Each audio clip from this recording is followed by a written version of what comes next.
Hi everyone, welcome to by ease. So class 10th के अंदर हमने डाइजेस्टिव सिस्टम के बारे में पढ़ लिया था। न्यूट्रिशन इन ह्यूमन बींग्स भी पढ़ लिया था, न्यूट्रिशन इन अमीबा भी पढ़ लिया था। अब हम लेके चलेंगे सेकंड टॉपिक इस चैप्टर का, दैट इज़ रेस्पिरेशन। तो रेस्पिरेशन का मतलब क्या है? देखो, दो प्रोसेस होते हैं, respiration and breathing.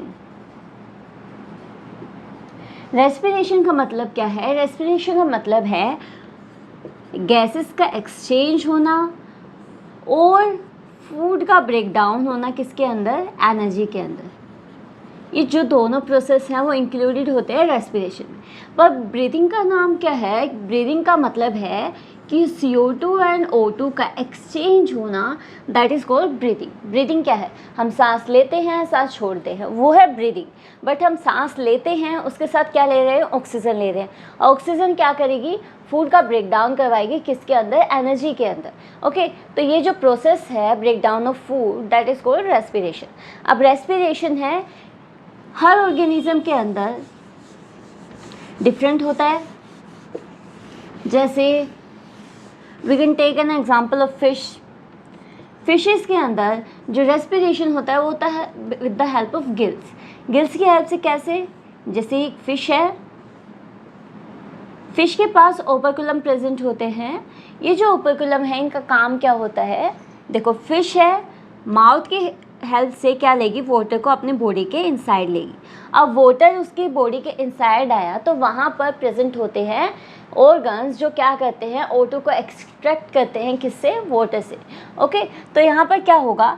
Water mouth के द्वारा लिया जाएगा बाय फिश, और वहाँ पर गिल्स के द्वारा जो वाटर है बाहर रिमूव कर दिया जाएगा। जो बाहर रिमूव किया गया ना वाटर, उसके अंदर CO2 की कंसंट्रेशन ज़्यादा होगी, क्योंकि ये जब बॉडी के अंदर गया वाटर, वहाँ पर एक्सचेंज हुई गैसेस का, और वहाँ से O2 को एक्सट्रैक्ट कर लिया गया किस में से?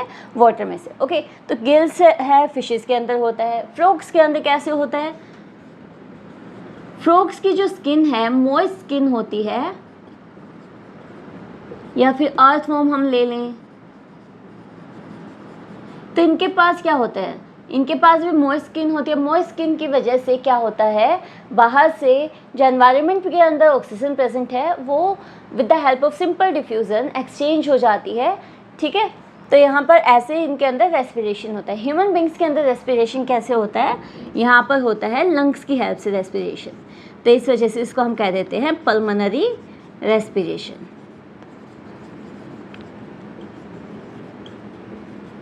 ओके, और रेस्पिरेशन है दो टाइप का होता है।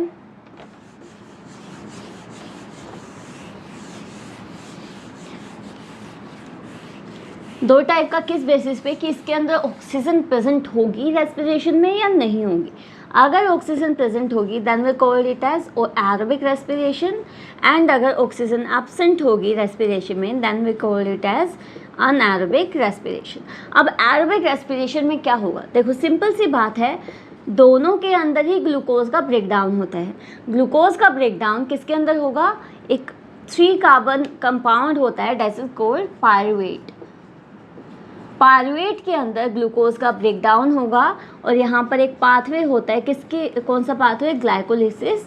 Glyco means glucose, lysis means breakdown. Glucose का ब्रेकडाउन होना 3 कार्बन कंपाउंड के अंदर, दैट इज पायरुवेट, उसको हम क्या कहते हैं? ग्लाइकोलिसिस।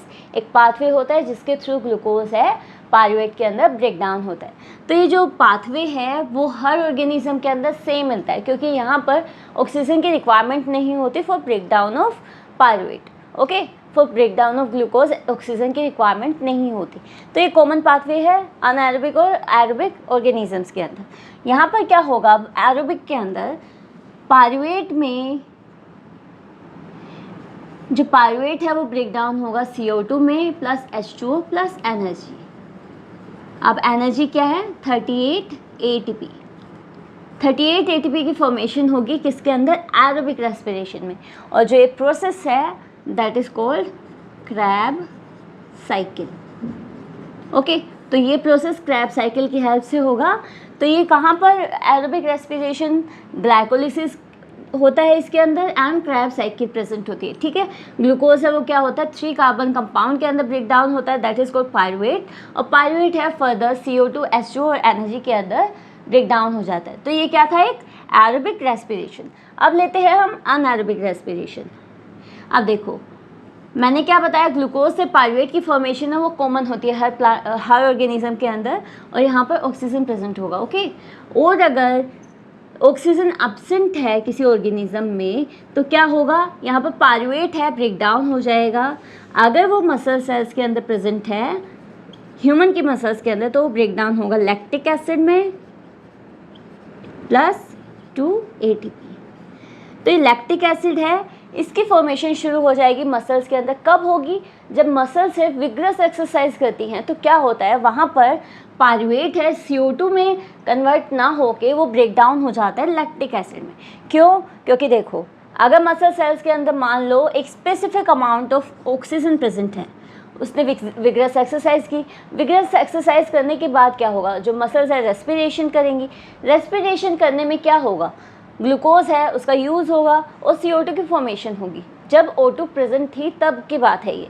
बट अगर एक ऐसा टाइम आया जहाँ पर O2 हो गई एब्सेंट, तो वहाँ पर क्या होगा, O2 क्या करेगी, O2 एब्सेंट है तो पायरुवेट है CO2 के अंदर कन्वर्ट ना होके वो ब्रेक डाउन शुरू हो जाएगा इनटू लैक्टिक एसिड। इस वजह से मसल्स के अंदर रैपिड एक्सरसाइज के टाइम लैक्टिक एसिड की फॉर्मेशन होती है, और यहाँ पर ATP है वो as compare to aerobic respiration कम बनते हैं, ओके। तो ये मसल सेल्स के अंदर होता है। फिर आता है ईस्ट के अंदर, और इस प्रोसेस को हम कहते हैं फर्मेंटेशन। इसमें क्या होगा, ईस्ट में, ईस्ट है माइक्रो ऑर्गेनिज्म है, यूज़ किया जाता है for baking purpose, for fermenting purpose, ठीक है। तो यहाँ पर क्या होगा, ईस्ट है पायरुवेट को ब्रेक डाउन करवाती है इथेनॉल में plus 2 ATP plus CO2, okay. जो ईस्ट है वो क्या करती है, पायरुवेट का ब्रेक डाउन कर देती है इथेनॉल में। क्यों करती है, क्योंकि क्या करती है, अनएरोबिक रेस्पिरेशन। जैसे बियर बनाने में, वाइन बनाने में हम किसका यूज़ करते हैं, ईस्ट का, ओके। तो ये था अनएरोबिक रेस्पिरेशन जो मसल सेल्स के अंदर होता है और ईस्ट के अंदर होता है, ठीक है। अब इसके बाद है ह्यूमंस के अंदर रेस्पिरेशन कैसे होता है।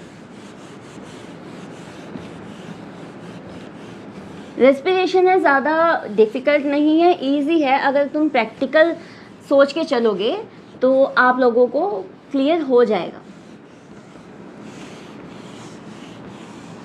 अब देखो ह्यूमंस के अंदर रेस्पिरेशन किसकी हेल्प से होता है, लंग्स की हेल्प से।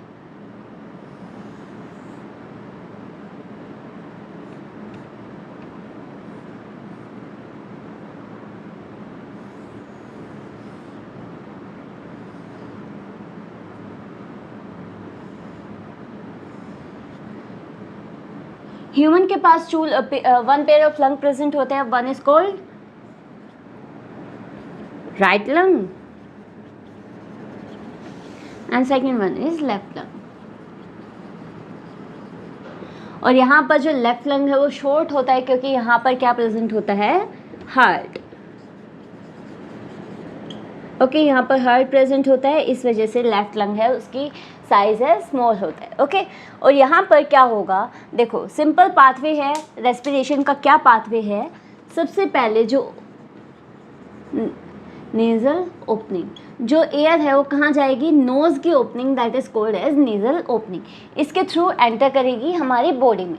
अब नेज़ल ओपनिंग के बाद जो एयर है वो जाएगी नेज़ल पैसेज में। नेज़ल पैसेज के अंदर हेयर्स प्रेजेंट होते हैं। इन हेयर्स का काम क्या होता है, ये एक्ट करते हैं as a barrier, primary barrier. कोई भी पैथोजन है या फिर डस्ट पार्टिकल है उसको स्टॉप करता है हमारी बॉडी के अंदर एंटर करने से। क्योंकि सिंपल सी बात है, अगर ऑर्गेनिज्म कहाँ प्रेजेंट है, एयर के अंदर प्रेजेंट है जहाँ पर बहुत सारी डस्ट है। अगर यहाँ पर ये डस्ट है हमारी बॉडी के अंदर एंटर कर गई तो हार्मफुल हो सकती है।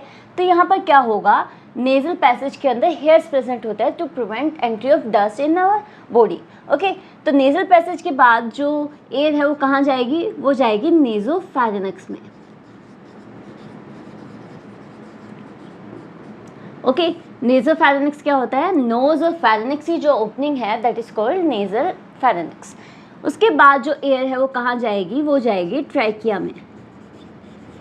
ट्रैकिया को हम कहते हैं विंड पाइप,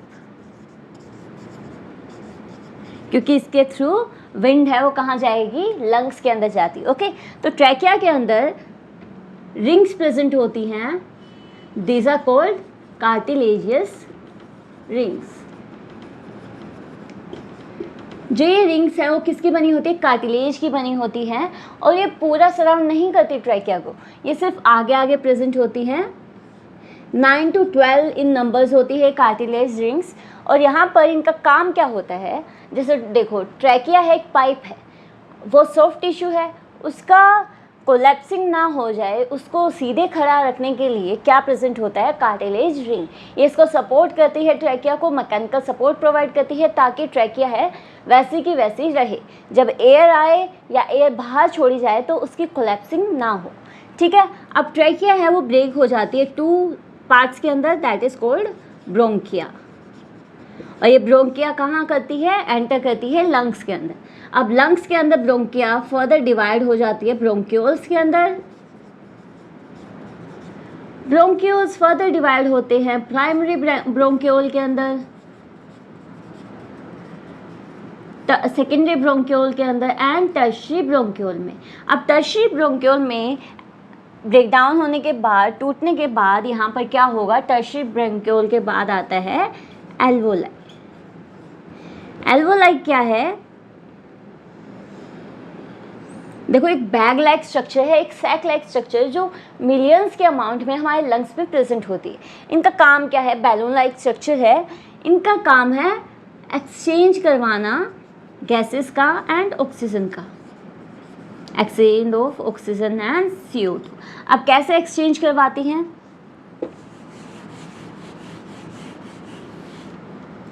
देखो ये एक एल्वोलाई है, लंग्स के अंदर ब्लड वेसल्स बहुत ज़्यादा अमाउंट में प्रेजेंट होती है, तो वहाँ पर क्या होता है, जो ब्लड वेसल्स है वो कहाँ से ब्लड लेके आते हैं, बॉडी से ब्लड लेके आती है। ओके, तो यहाँ पर क्या होगा, देखो ट्रैकिया से क्या आई थी, O2 आई थी, ऑक्सीजन आई थी, तो ऑब्वियस सी बात है एल्वोलाई के अंदर ऑक्सीजन का जो ऑस्मोटिक प्रेशर है वो ज़्यादा होगा, है ना, कंसंट्रेशन ज़्यादा होगी।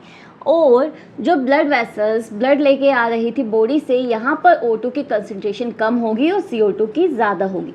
क्यों, क्योंकि ये है इम्प्योर ब्लड को यूज़ कर लिया गया है, उससे ऑक्सीजन ले ली गई है, छोड़ दिया गया है उसमें CO2, तो इस वजह से यहाँ पर CO2 की कंसंट्रेशन ज़्यादा होगी। तो यहाँ पर क्या होगा, O2 की कंसंट्रेशन ज़्यादा, CO2 की कम होगी यहाँ पर। ठीक है, तो तुमने सिंपल डिफ्यूजन पढ़ा है। सिंपल डिफ्यूजन का मतलब क्या होता है, गैशियस मॉलिक्यूल्स का ट्रांसफर होना from high concentration to low concentration. तो सिंपल सी बात बताओ, यहाँ पर मूवमेंट किसका होगा, कहाँ से कहाँ होगा, यहाँ पर कंसंट्रेशन ज़्यादा है ऑक्सीजन की, तो ऑक्सीजन मूव करेगी ब्लड वेसल्स में। यहाँ पर CO2 की कंसंट्रेशन ज़्यादा है, तो CO2 मूव करेगी किसके अंदर, एल्वोलाई के अंदर। तो इसको हम कहते हैं, जो ये एक्सचेंज हो रहा है ना CO2 और O2 का, this is called exchange of gases. तो यहाँ पर क्या होगा, O2 तो दे दी जाएगी ब्लड को और CO2 ले ली जाएगी ब्लड से। तो यहाँ पर जो ये ब्लड आगे जाएगा एल्वोलाई के बाद, प्योर इसके एक्सचेंज के बाद, वो कौन सा ब्लड होगा, प्योर ब्लड होगा। ओके, प्योर ब्लड होगा। और ये ऑक्सीजन है वो कहाँ यूज़ कर ली जाएगी, सेल के द्वारा यूज़ कर ली जाएगी for break down of food, और फूड से हमें क्या मिलेगी, एनर्जी मिलेगी। ओके, तो यहाँ पर जो सेल्स हैं, टिश्यू है, वो कौन सा प्रेजेंट होता है, स्क्वामस एपिथेलियम। क्यों, क्योंकि स्क्वामस एपिथेलियम है, एक सिंगल लेयर ऑफ सेल्स होती है। वैसे तो बहुत सारी सेल्स की लेयर होती है, वो डिफरेंट टाइप का स्क्वामस एपिथेलियम होता है। सिंपल स्क्वामस एपिथेलियम एक थिन लेयर ऑफ सेल्स है, उसको वो कहाँ प्रेजेंट होता है, एल्वोलाई की लाइनिंग बनाता है, ताकि यहाँ पर डिफ्यूज़न है वो ईजिली तरीके से हो सके। ओके, एंड ट्रैकिया के बाद कहाँ गई जो एयर है, ब्रोंकिया के अंदर। ब्रोंकिया से कहाँ गई, प्राइमरी ब्रोंक्यूल्स में। प्राइमरी ब्रोंक्यूल से कहाँ गई, secondary bronchiole and tertiary bronchiole.